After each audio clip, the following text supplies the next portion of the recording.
नमस्कार विद्यार्थियों, भविष्य डिवीजन के ऑनलाइन प्लेटफॉर्म पर एक बार फिर से आप सभी का हार्दिक स्वागत है।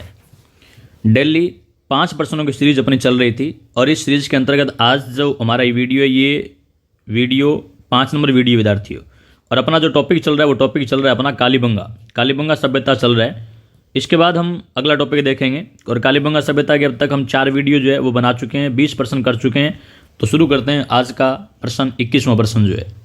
चलिए देखिएगा आज का प्रश्न स्क्रीन पर विद्यार्थियों आप देख रहे हैं।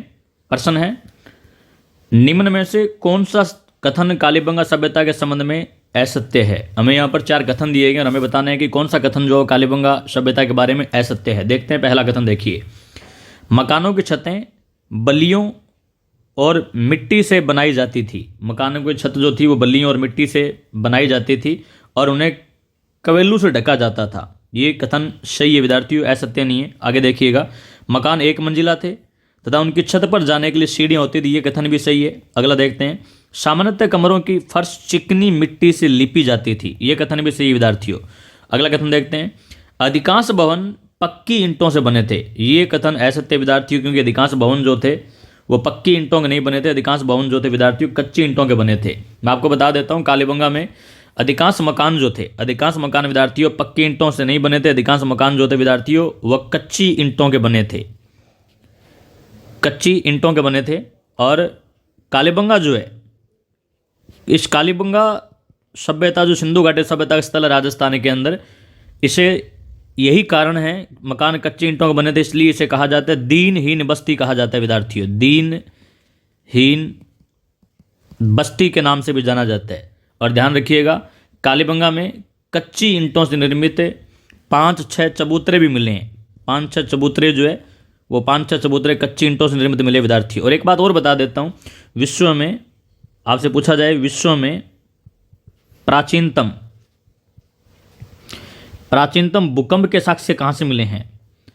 तो विश्व में प्राचीनतम भूकंप के साक्ष्य जो विद्यार्थियों, ये विश्व में प्राचीनतम भूकंप के साक्ष्य कालीबंगा सभ्यता से ही मिले हैं। चलिए आगे बढ़ते हैं। अगला प्रश्न देखिएगा।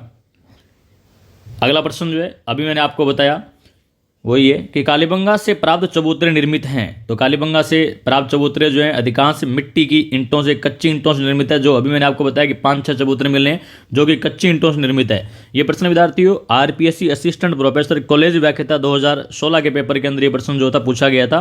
कालीबंगा से प्राप्त चबूतरे जो है 5-6 चबूतरे मिले हैं और ये कच्ची ईंटों से, मिट्टी की ईंटों से बने हुए। ऑप्शन बी जो है इसका राइट आंसर रहेगा। अगला प्रश्न देखिएगा।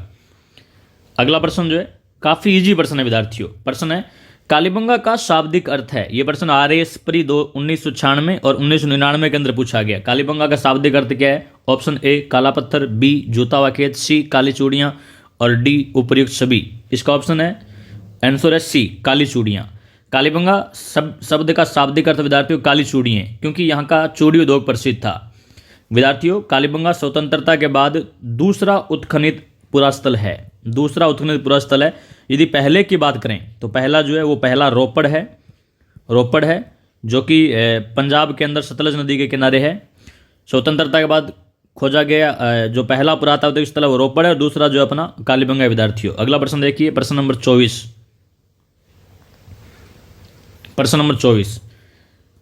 निम्नलिखित में से कौन सा काल कालीबंगा सभ्यता से संबंधित है। यह प्रश्न विद्यार्थियों महिला सुपरवाइजर 2019 के अंदर पूछा गया था। हमें 4 ऑप्शन दिए गए और हमें बताना है कि कौन सा काल जो है वो कालीबंगा सभ्यता से संबंधित है विद्यार्थियों। यहाँ 4 ऑप्शन दिए गए, तो इसका ऑप्शन ए जो है वो राइट आंसर है कि कालीबंगा सभ्यता 2500 ईसा पूर्व से 1500 ईसा पूर्व के बीच में जो टाइम पीरियड जो था वो कालीबंगा सभ्यता का था। ऑप्शन डी भी सेम है, तो ये थोड़ा 1500 ईस्वी है। तो देखिए राइट आंसर रहेगा 2500 ईसा पूर्व से 1500 ईसा पूर्व। आपको मैं बता देता हूँ, कालीबंगा जो विद्यार्थियों, ये कालीबंगा राजस्थान के अंदर सिंधु घाटी सभ्यता की बस्ती है। इंडस वैली सिविलाइजेशन सिंधु घाटी सभ्यता की बस्ती है। और सिंधु घाटी सभ्यता के काल निर्धारण के बारे में यदि हम बात करें, टाइम पीरियड की बात करें, तो व्हीलर जो है, मार्टिमर व्हीलर जो है, व्हीलर के अनुसार सिंधु घाटी सभ्यता जो है, ये सिंधु घाटी सभ्यता 2500 ईसा पूर्व से लेकर के 1500 ईसा पूर्व के बीच में सिंधु घाटी सभ्यता का टाइम पीरियड था विद्यार्थियों। और ये सर्वमान्य तिथि मानी गई है सिंधु घाटी सभ्यता के बारे में। इसलिए कालीबंगा के बारे में यदि इन ऑप्शनों को देखें तो व्हीलर के अकॉर्डिंग ये टाइम पीरियड ऑप्शन ए से ही बैठता है, 1500 ईसा पूर्व से 2500 ईसा पूर्व से 1500 ईसा पूर्व के बीच में कालीबंगा सभ्यता का टाइम माना गया है। आगे बढ़ते हैं, आज का लास्ट प्रश्न देखिएगा। आज का लास्ट प्रश्न है विद्यार्थियों, निम्नलिखित में से राजस्थान का कौन सा सैंधव स्थल घग्गर नदी के किनारे स्थित था? काफी इजी प्रश्न है। तो घग्गर नदी के किनारे तो अपना कालीबंगा ही था। कालीबंगा सभ्यता जो है ये घग्गर नदी के किनारे, घग्गर को नट, नाली, मृत, सोतर, सरस्वती, ध्वस्तवती नदी के नाम से जाना जाता है। कालीबंगा सभ्यता जो है ये घग्गर नदी के किनारे पनपी थी। और घग्गर नदी के किनारे भी मैंने आपको पीछे के वीडियो के अंदर बताया था, घग्गर नदी के बाएं तट पर है कालीबंगा जो है, घग्गर नदी के बाएं तट पर है। ये बात भी आप याद रखिएगा। तो आज के वीडियो के 5 प्रश्न पूरे हो चुके हैं। कल मिलेंगे अगले वीडियो के अंदर 5 प्रश्न लेकर के। आपसे रिक्वेस्ट है कि अपने वीडियो को फ्रेंड सर्कल के अंदर शेयर जरूर कीजिए। नए हैं तो चैनल को सब्सक्राइब भी कर लीजिएगा। डेली 5 प्रश्नों की सीरीज जो है हमने स्टार्ट कर रखी है। तो आप जो है डेली वीडियो देखिए, हो सके तो इनको अपनी नोटबुक के अंदर नोट भी कर लीजिएगा ताकि आपको जो है फायदा मिले विद्यार्थियों। एक प्रश्न पूछ लेता हूँ आप लोगों को आज, आप कमेंट के माध्यम से प्रश्न का उत्तर दीजिएगा। ताम्र नगरी सभ्यता कहलाती है, ताम्र नगरी सभ्यता कहलाती है। ताम्र नगरी किस सभ्यता को कहा जाता है? राजस्थान की कौन सी सभ्यता है जिसे ताम्र नगरी सभ्यता कहा जाता है? तो आप मुझे कमेंट के द्वारा इस प्रश्न का आंसर दीजिए। बाकी मैं इस प्रश्न का उत्तर जो आपको कल बताऊंगा। चलिए, धन्यवाद।